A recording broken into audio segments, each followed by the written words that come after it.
नमस्कार, आप सुन रहे हैं रेडियो जय घोष 107.8 FM और मैं हूं आपका दोस्त राधेश्याम दीक्षित और कार्यक्रम है विमर्श, जिसमें हम बात करने जा रहे हैं आपकी सेहत की, प्रकृति की, धरती की सेहत की और हमारी जो जलवायु परिवर्तन के जो खतरे हैं उससे निपटने के लिए सबसे कारगर उपाय पूरे राष्ट्रीय स्तर पर क्या हो सकता है, उस उपाय के बारे में भी जानेंगे और साथ में हमें अपने जीवन को बेहतर बनाने और बीमारियों से मुक्ति पाने या जीवन के संकटों से राह बनाने में भी मदद मिले, ऐसे तरीके कौन से हैं। इसके लिए हमने आज दो मेहमानों को बुलाया है। हमारे बीच में डॉक्टर आर्य राम हैं, जो कि आप पूर्व प्रधान वैज्ञानिक हैं केंद्रीय उपोष्ण बागवानी संस्थान लखनऊ रेमानखेड़ा के, और हमारे साथ डॉक्टर पी.के. त्रिपाठी हैं, जो कि पूर्व संयुक्त निदेशक हैं उत्तर प्रदेश पशुपालन विभाग और साथ में संस्थापक सचिव आप रहे हैं उत्तर प्रदेश गौ सेवा आयोग के, यानी भारतीय देसी गोवंश के सभी विषयों पर आपका अध्ययन है और जो जैविक खेती है, प्राकृतिक खेती है,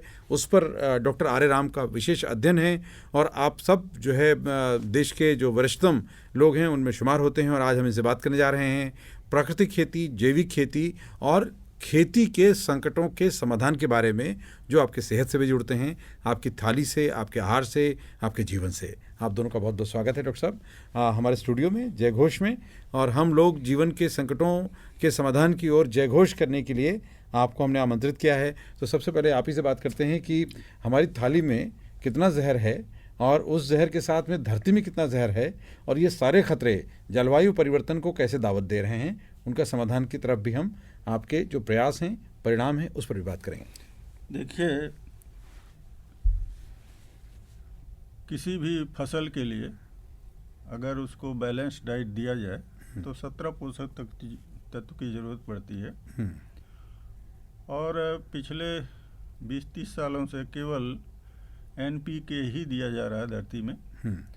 और एक चीज़ और मैं बता दूं कि अगर ज़्यादा से ज़्यादा नाइट्रोजन का प्रयोग किया जा रहा है तो यूरिया जिसको कहते हैं उसे नाइट्रोजन मिलती है और उसका जो केमिकल है नाम NH2CONH2, अगर उसको ज़मीन में डालते हैं तो 48 घंटे में वो घुल जाती है।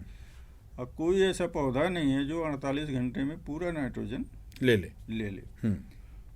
तो अगर आपने 100 ग्राम नाइट्रोजन दिया है तो समझिए आप 75 ग्राम वो वेस्ट चला जाता है। इस तरह से वेस्ट जाता है जैसे अमोनिया गैस है, नाइट्रस ऑक्साइड है, नाइट्रेट। आपको ताज्जुब होगा कि नाइट्रस ऑक्साइड एक ऐसी गैस है जो ओजोन में छेद कर सकती है। अब पूरे देश में देखिए कितना यूरिया का प्रयोग हो रहा है और कितना वेस्ट हो रहा है। जो ज़मीन में नाइट्रेट जाता है, नाइट्रेट पोल्यूटेड पानी अगर बच्चे पीते हैं, कई जगह देखा गया है, उनमें एक ब्लू बेबी नाम की बीमारी होती है। ब्लू बेबी जिसका उसमें उसका शरीर नीला पड़ जाता है, उसका कोई इलाज नहीं है। आजकल जो हम लोग भोजन कर रहे हैं, जैसे हम 20-30 साल से केवल NPK दे रहे हैं, तो इसका मतलब उसमें पोषक तत्व नहीं है। हाँ, यानी हम लोग खाए पिए कुपोषित लोग हैं, कुपोषित भोजन कर रहे हैं। और अगर ध्यान दें आप बागवानी फसलों पर, तो उसमें पेस्टिसाइड का भी प्रयोग होता है बहुत ज़्यादा। तो जो आपका भोजन है पोषण रहित जहर युक्त, ये भोजन है जिसको हम लोग कर रहे हैं। और पहले ये सुना करते थे कि कुछ बीमारियां जो 50 साल के ऊपर होती हैं अब बच्चों में भी होने लगी है। तो ज़रूरत ये है कि अब जैसा कि सरकार बढ़ावा दे रही है जैविक खेती, प्राकृतिक खेती को, तो करना है तो उसमें 3-4 चीज़ें आपको देखनी पड़ेगी। एक तो भारत की जनसंख्या इतनी है कि उत्पादन कम नहीं होना चाहिए। जैसा कि आज के 50-60 साल पहले उत्पादन कम होता था, तो उसको तो मैं राम भगवान भरोसे खेती कहता हूँ। लेकिन अब जो है, चाहे प्राकृतिक खेती हो चाहे जैविक खेती हो, भगवान भरोसे नहीं करनी है। और पहले तो उस पर ध्यान देना है कि आपका उत्पादन कम नहीं होना चाहिए। दूसरी चीज़ें, जितना भी आप खेत में डाल रहे हैं, चाहे जैविक कीटनाशक हो, चाहे खाद हो, चाहे जैव नियामक हो, वो आपके खेत पे बनना चाहिए। क्योंकि बाज़ार में जो मिलता है उसकी पूरी गारंटी आप नहीं ले सकते।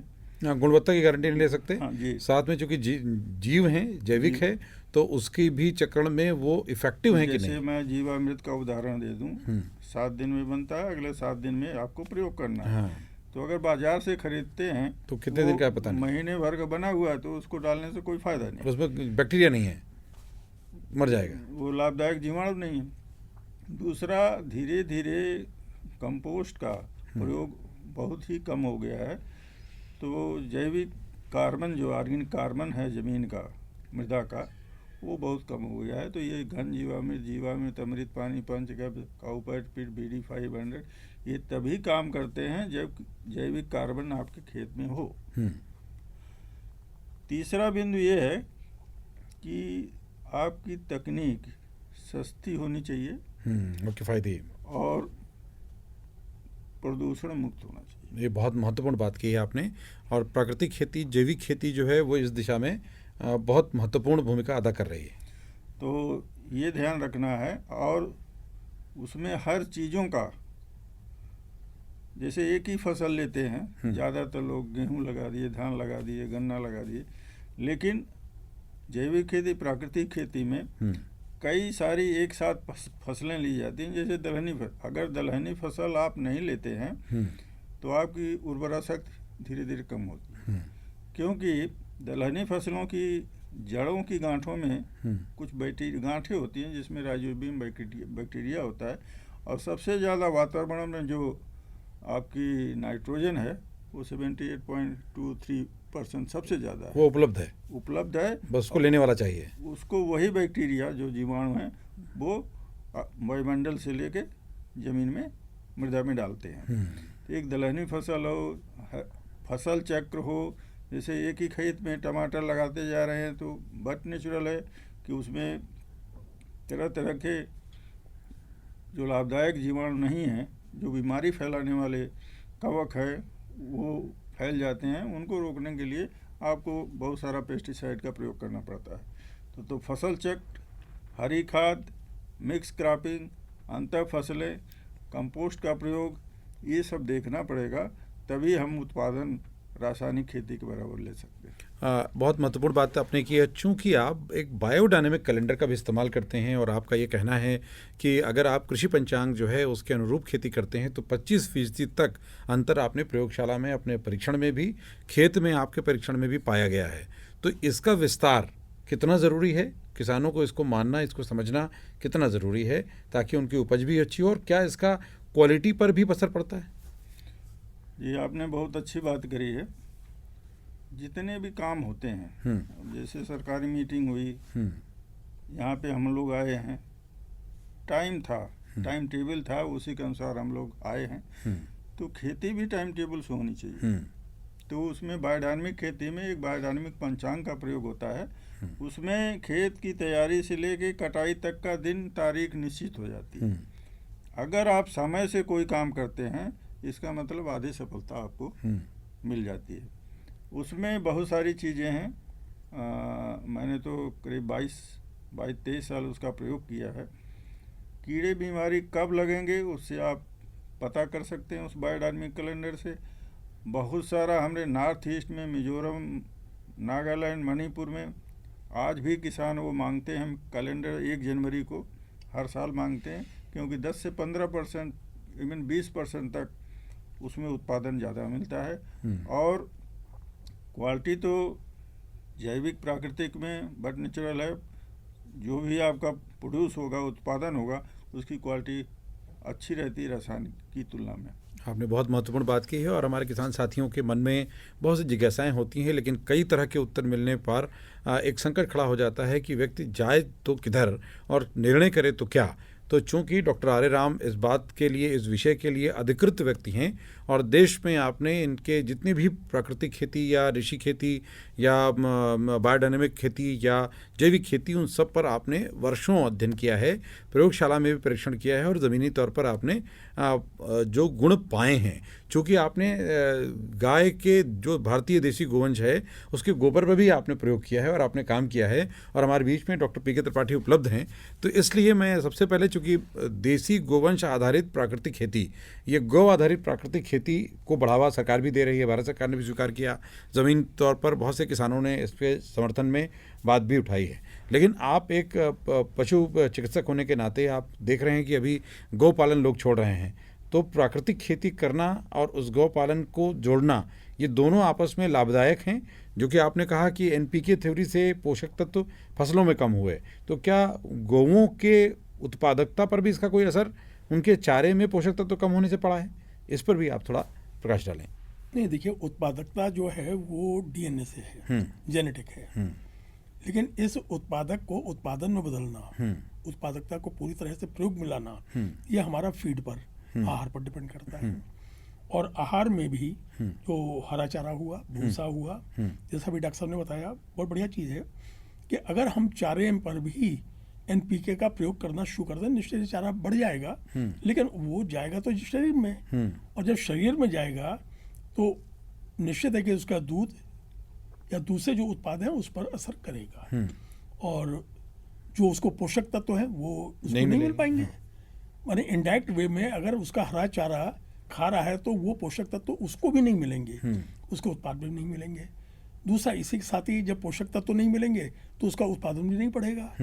अब उत्पादन नहीं बढ़ेगा तो हमारा किसान परेशान हो जाएगा, वो कहेगा भाई छोड़ो इससे, और बीमारियां भी बढ़ेंगी, और बीमारियां बढ़ेंगी। अब जैसे आपको एक उदाहरण, छोटा सा उदाहरण दे दें कि इंसेक्टिसाइड्स हमने स्प्रे किया, वैसे तो चारे पर इंसेक्टिसाइड एकदम मना है, कोई इंसेक्टिसाइड नहीं होगा, कोई पेस्टिसाइड नहीं होगा, एकदम मना है, लेकिन लोग करते हैं। उसको खाने के बाद बहुत सारी गाय मर गई। अब उस पर भी ये हुआ कि कैसे मर गई, चारे से मरी। चारे पर बाद में मालूम चला नहीं साहब वो इंसेक्टिसाइड तो अलग चीज़ है, कभी कभी केसियन की साइनेटिक पॉइजनिंग हो जाती है। अगर उसको समय से हम सिंचाई नहीं करते हैं, जैसे डॉक्टर साहब ने बताया कि समय से करना बहुत जरूरी है। अगर हम उसको समय से, सूखा निश्चित है कि सूखा पड़ रहा है, लेकिन हमें चारे को सींचना तो है ही, चाहे वो किसी भी माध्यम से लाए। हमें पुरानी चीज पर अब नहीं जाना है कि हम आकाश की तरफ देख रहे हैं और आकाश की तरफ देख करके हम सोच रहे हैं कि जब पानी बरसेगा तब फिर होगा। तो हमें समय से किसी न किसी तरह से पानी तो देना ही देना है। और जब गर्मी में हम पानी देंगे इन चारा फसलों को तो साइनाइड की मात्रा कम हो जाएगी, और जब साइनाइड की मात्रा कम हो जाएगी तो हमारे पशु जो हैं वो मरेंगे भी नहीं। बहुत सारे पशु मर जाते हैं साइनाइड पॉइजनिंग से, जिसको हम लोग समझ भी नहीं पाते हैं। तो डॉक्टर साहब ये नाइट्रेट की जो है, जैसा डॉक्टर साहब ने बताया कि यूरिया डाल दिया, उसमें नाइट्रेट बढ़ गया, उसको जब जानवर खाएगा तभी मरेगा, उसका उत्पादन भी कम हो जाएगा। तो एक तो पोषण का, प्राकृतिक पोषण से अगर है तो उससे उसको लाभ मिलेगा। दूसरी बात यह है कि जो आपने कहा उत्पादन कम हो रहा है, इसके पीछे दूसरा एक और कारण हो सकता है कि हमारी जो प्रजनन जो नीति है वो उतनी बढ़िया लोग कारगर रूप से प्रयोग नहीं कर रहे हैं। अब जैसे मोटी तौर पर एक जानवर जो है गाय 10 लीटर दूध दे रही है, अब उसको हमने 2 लीटर के बछड़े से, एक बछड़ा का अगर माँ होती तो 2 लीटर देती, उससे क्रॉस करवा दिया तो निश्चित है कि दूध तो कम हो जाएगा, जो उसकी बच्चियाँ होगी उसका दूध कम हो जाएगा। अब हमें थोड़ा सा आगे बढ़ना पड़ेगा कि 10 लीटर वाले को कम से कम 15 लीटर वाले बछड़े से करवाना पड़ेगा, वो भी उसी जाति का हो तो कहने क्या है। मैंने हमें अपना ये भी तीसरी ब्रीडिंग का बहुत जरूरी चीज़ है।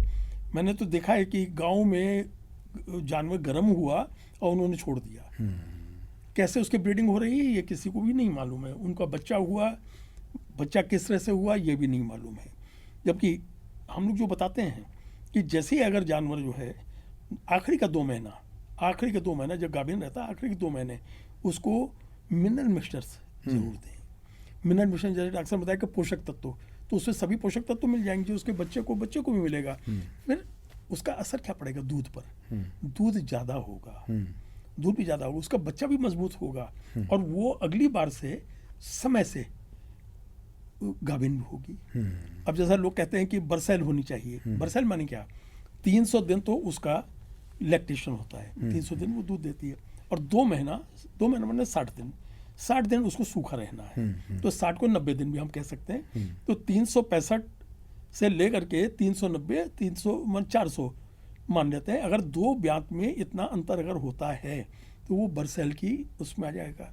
और जहाँ पर 3-3, 4-4 साल इसके बीच में ड्यूरेशन हो रहा है, तो आप निश्चित है कि किसान को तो घाटा हो रहा है। बिल्कुल। और ये घाटा को पूरा करने के लिए फिर वही चीज़ है कि उसका पोषण व्यवस्था समय से पूरी हो, अच्छा पोषण दें, दाना उसको अच्छा दें। अब किसानों के साथ एक और समस्या है, हम कितना दें, मात्रा कितनी दें। जैसे खेत में भी उर्वरक बहुत डाल देते हैं, रिकमेंडेड डोज से ज़्यादा डालते हैं। मात्रा भी बहुत जरूरी है, कितनी मात्रा दें, कितना हम उसको मिनरल्स दें, कितना हरा चारा दें, कितना भूसा दें, कितना दाना दें, ये सब निश्चित है। तो मोटे तौर पर अगर एक थंब रूल बना लें, हमारे किसान एक थंब रूल बना ले कि उसको शरीर भार का 2% उसको खाना देना, 2% माने सूखा शुष्क आहार देना है। अब शुष्क आहार में भी क्या है, शुष्क आहार में उसको माने एक तो गीला आहार होता है जिसमें पानी हम निकाल देते हैं, उसको शुष्क कहते हैं, शुष्क भार। अब उसमें क्या है, दाना हुआ, हरा चारा हुआ और भूसा हुआ। भूसा माने सूखा हो गया। अब हरे चारे में 20% केवल शुष्क भार रहता है, भूसे में 90% रहता है, और दाने में भी 90% रहता है। अब इसमें भी हम कितना दें, इसको 3 भागों में बांट लिया, मोटे तौर पर 3 भागों में बांट लिया। 1/3 तो आपको दाने वाले में शुष्क भार देना है। 1/3 माने 2 किलो में आप कम से कम 700 ग्राम उसको दाना देना है, और बचा 1 किलो 300 ग्राम, उसमें भी 2/3 या आधा कर लीजिए, आधा भूसा कर लीजिए और आधा हरा चारा कर लीजिए। अब होता क्या है कि किसान जो हैं वो हरा चारा कम देते हैं, वो भूसे पर या पैरा पर ही रहते हैं, और दाना भी कम कर देते हैं। तो दूध के हिसाब से भी दाना बढ़ाना है, 2.5 लीटर पर 1 किलो आपको दाना देना है, तब तो आपको दूध बना रहेगा, अदरवाइज नहीं बनेगा। उसके शरीर से ही होता रहेगा, जाता रहेगा। और दूसरा, एक समय में जानवर जो है वो हमारा बांझ हो जाएगा, दूध नहीं देगा, और एक समय में कमज़ोर होकर के मर जाएगा। तो साथियों, आप अगर ये सोच रहे होंगे कि खेती और पशुपालन से हमारा क्या लेना देना, हमारा तो डिलीवरी बॉय हमारे घर दे जाता है, या हम डिफरेंट जो प्लेटफॉर्म्स हैं स्विगी और जोमेटो, उस पर ऑर्डर करते हैं और हमारा खाना हमारे पास उपलब्ध हो जाता है।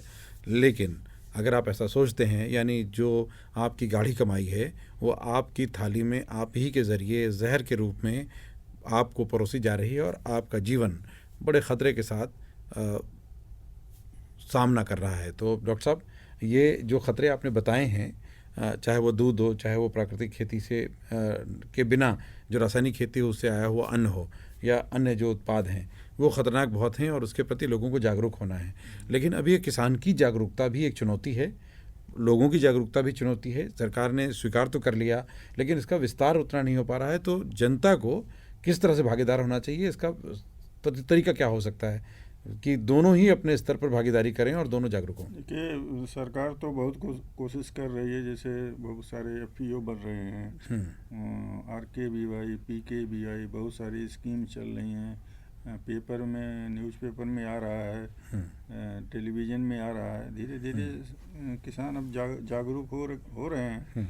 और सबसे ज़्यादा जागरूकता मेरी समझ से अब गांव में भी सबके पास एंड्रॉयड फ़ोन हो गया है, उसमें सोशल मीडिया के थ्रू पहुंच रही है, वो पहुंच रही है, व्हाट्सएप है, आपका यूट्यूब है। तो धीरे धीरे किसान जुड़ रहे हैं। तो समय लगा, जैसे आप देखिए भी 30-40 साल लगा है इस रासायनिक खेती में, लोग संलिप्त हुए हैं। लेकिन अब धीरे धीरे, चूँकि अब सोशल मीडिया इतना स्ट्रांग हो गया है, तो धीरे धीरे अब किसान समझ रहे हैं और जुड़ रहे हैं, क्योंकि असर पड़ेगा। दूसरा क्या है कि रासायनिक खेती में लागत बहुत आती है। बहुत सारा आप अखबार में समाचार पढ़ते होंगे, खासतौर से जो अंगूर के उत्पादक हैं, बीटी कॉटन के उत्पादक हैं, बहुत सारे किसान सुसाइड करते हैं क्योंकि उसमें बहुत ज़्यादा इनपुट लगता है, बैंक से लोन लेते हैं। तो जैविक खेती में हमने आज तक नहीं देखा कोई किसान जैविक खेती कर रहा हो और उसने सुसाइड किया हो। तो ये सबसे बड़ी बात है। अब धीरे धीरे लोग जुड़ रहे हैं, और चूँकि रासायनिक खेती कब तक चलेगी, और रासायनिक तरीके से जो उत्पादन किए गए उत्पाद हैं उनको बेचने के लिए किसान को जाना पड़ता है मार्केट। लेकिन जैविक उत्पाद बेचने के लिए हमें नहीं लगता कि अब धीरे धीरे लोग जाने लगे हैं जहाँ उत्पादन हो रहा है। और दूसरी बात क्या है, रासायनिक उत्पाद का मूल्य निर्धारण व्यापारी करता है, लेकिन जैविक उत्पादों का मूल्य निर्धारण किसान करता है। ये बड़ा शिफ्ट आ रहा है, बड़ा बदलाव आ रहा है, बहुत बड़ा बदलाव आ रहा है। और चूँकि प्राकृतिक खेती, जैविक खेती में लागत बहुत कम आती है, क्योंकि इसमें गाय से बने बहुत सारे उत्पाद हैं, बहुत सारी चीज़ें हैं जो किसान अपने घर पे उत्पादन कर सकता है और प्रयोग कर सकता है। तो धीरे धीरे बदलाव आएगा।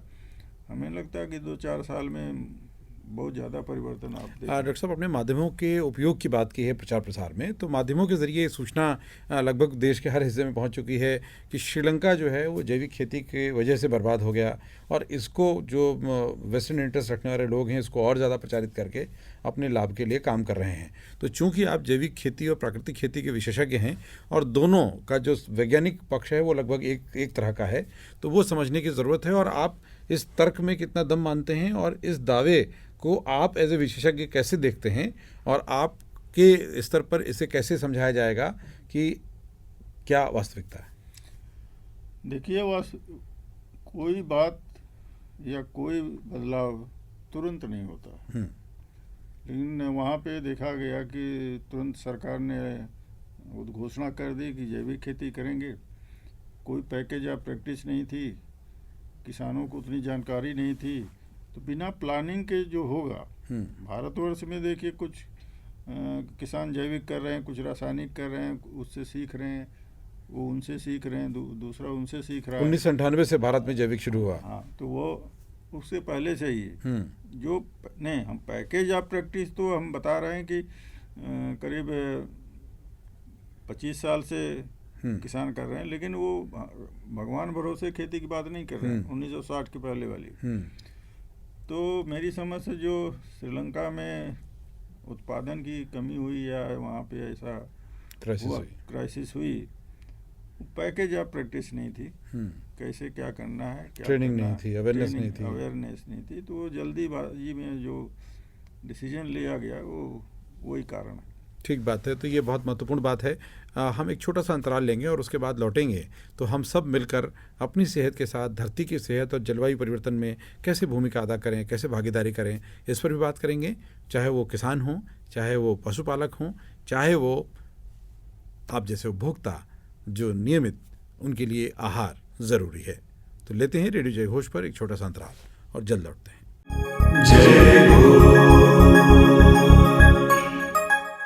एक बार फिर स्वागत है आपका रेडियो जय घोष पर। आप हमारे साथ जो विशेषज्ञ हैं वो विमर्श कार्यक्रम में आज चर्चा कर रहे हैं कि जैविक और प्राकृतिक खेती की जो आयाम हैं उसके ज़रिए आपका जीवन कैसे सुरक्षित हो और जलवायु परिवर्तन में ये कैसे योगदान कर रहा है और कैसे हम सब इसमें भागीदार होंगे। डॉक्टर साहब, भारतीय देशी गोवंश जो है उसकी अहमियत, अभी A2, A1 इसकी बात बहुत हो रही है, और A2 मिल्क है, तो एक उसका वैज्ञानिक पक्ष क्या है और दूसरा है कि इसकी पहचान कैसे करें, और साथ में ये कितना ज़रूरी है आज के समय में इनका परिरक्षण, क्योंकि ये लगातार इनकी आबादी घटती जा रही है। देखिए, जो भी आपका देशी गोवंश है उनका दूध हमेशा A2 है, और जो बाहर के हैं तो 2 तरह के गोवंश हैं। एक तो बॉस इंडिकस हैं और दूसरा है बॉस टॉरस। जितने हमारे बाहर के हैं, जैसे होल्स्टीन फ्रीजियन, जर्सी, ये सब बॉस टॉरस के हैं, जिनके ऊपर वाहन नहीं रहता है, कुबड़ नहीं रहता है, और जिनके ऊपर कुबड़ रहता है, बलकम्बल रहता है, ये हमारे बॉस इंडिकस हैं। जो बॉस इंडिकस है उसमें A2 है। अब इनके दूध में वो पता लगाना बहुत मुश्किल है कि कौन सा A1 है कौन सा A2 है। ये निश्चित है कि जो हमारा देशी गाय का दूध है वो A2 है। अब A2 और A1 में क्या अंतर हो सकता है, क्या परेशानी? A2 का अगर दूध पिएंगे वो हमारे शरीर पर लगेगा, क्योंकि इसमें एक अमीनो एसिड होता है प्रोलीन, जिसके होने के कारण जो इसके बैड इफेक्ट से केजीन के जो बैड इफेक्ट हैं उसको रोक देता है, जिसके कारण हमें मानसिक परेशानियां, डायबिटीज़, कार्डियक फेलियर्स, ये सब उससे जुड़े हुए हैं। तो जब यहाँ पर ध्यान आया कि देशी गाय, ये करीब 2000 के लगभग की बात है, जब मालूम चला कि A1 और A2 भी दूध होता है, दूध में अंतर है, तो उस पर देशी गायों की एकदम महत्ता बढ़ गई और देशी गायों को लोग पालने में लगे और इसी का ही प्रजनन में प्रयोग करने लगे। हालांकि बहुत पहले से हम लोग कोशिश कर रहे थे, लेकिन अब प्रजनन में प्रयोग कर रहे हैं क्योंकि लोगों को मालूम चल रहा है और इसका प्रचार प्रसार भी है। यही अगर आपने देखा होगा कि देशी गाय का दूध के अब कीमत भी बढ़ गई 100 रुपये लीटर तक, 80 रुपये लीटर ऐसा बढ़ गई है, और जिसके कारण अब किसान जो है इसकी तरफ अब रुचि बढ़ी है, रुचि बढ़ गया और लोगों की भी रुचि बढ़ी है और वो इसको पीना और इसके उत्पाद भी लेना पसंद सबसे बड़ी चीज़ है, हमारा देशी गाय जो है वो हमारा ही आहार खा करके जी लेती है। हाँ, मतलब लेकिन हमारे बाहर का बॉस टॉरस जो है वो उसके लिए कठिन होता है। एक तो एटमॉस्फेयर यहाँ का जो है उसमें जी पाना, और सबसे बड़ी चीज़ है कि ये 13 तक बच्चे दे देती है और वो 2 या 3 तक रहती है। ये बहुत महत्वपूर्ण बात की है। और चूंकि आपने वातावरण की और पर्यावरण की बात की है, तो हमें जलवायु परिवर्तन के खतरे हम देख रहे हैं। 2-2 महीने बारिश लेट हुई और जिस समय बारिश नहीं होनी चाहिए उस समय इतनी ज़्यादा बारिश हो रही है कि फसलें बर्बाद हुई हैं, भारी नुकसान हुए हैं और किसानों के सामने जो फसल चक्र है वो अव्यवस्थित हुआ है। इन दुष्परिणामों को आप कैसे देखते हैं और इन सब के समाधान में प्राकृतिक या जैविक खेती जलवायु परिवर्तन के लिए किस तरह कारगर है और आगे हम किस तरह के परिणाम पा सकते हैं, कैसे संगठित होकर काम करना है? देखिए, जलवायु परिवर्तन तो सबसे ज़्यादा इंडस्ट्रीज वहाँ से तीन गैसें हैं, अमोनिया है, कार्बन डाइऑक्साइड है, नाइट्रस ऑक्साइड। 3 गैसें हैं जो जलवायु परिवर्तन का कारण है। अब हर सिटी में देखते होंगे किनारे एक बहुत बड़ा कूड़े का पहाड़ होता है, जलता रहता है हमेशा, वहाँ से बहुत सारा नाइट्रस ऑक्साइड और ये सब निकलता है, और बहुत सारे एनारोबिक डिकम्पोजिशन, हवा की कमी में जो सड़ाव होता है उससे अमोनिया भी निकलता है। तो बहुत सारे जो जिसे हमने इंडस्ट्री बताया वहाँ से ज़्यादा ये सब जिसको ग्रीन हाउस गैसेस बोलते हैं वहाँ निकलती हैं। लेकिन प्राकृतिक खेती में ग्रीन हाउस गैसेस जो जलवायु परिवर्तन का कारण है बहुत ही कम निकलती हैं। तो मेरी समझ से प्राकृतिक खेती या जैविक खेती में का जलवायु परिवर्तन से कुछ लेना देना नहीं है, और बहुत सारे कारण हैं जिनकी वजह से अब देखा जाए तो कार्बन डाइऑक्साइड का उत्सर्जन बहुत ज़्यादा हो रहा है, और कार्बन डाइऑक्साइड को लेने वाले कौन है? पौधे। जंगल रहनेंगे घट रहे हैं, तो एक वो भी कारण है। तो मेरी समझ से जैविक खेती में या प्राकृतिक खेती में एक बहुत ही पर्यावरण अनुकूल प्रथा है जिसमें जलवायु परिवर्तन का हमें नहीं लगता कोई उस पर असर पड़ता हो। बिल्कुल। और लेकिन ये चिंता हम सबकी साझी है और हम सबको साझा समाधान की दिशा में आगे बढ़ना होगा।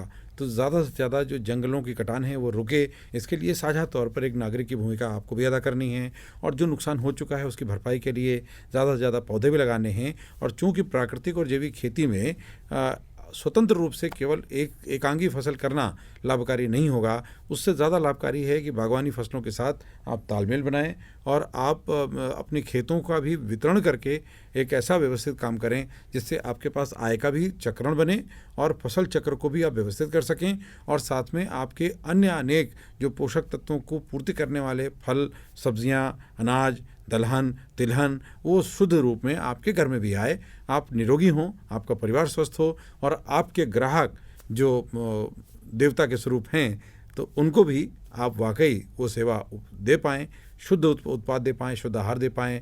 यानी कर भला तो हो भला, हमारा भी जीवन सुरक्षित हो, हमारे ग्राहकों का भी जीवन सुरक्षित हो, धरती भी शुद्ध हो, पर्यावरण भी शुद्ध हो और हमारा जीवन भी शुद्ध, बेहतर और निरंतर प्रगतिकारक हो।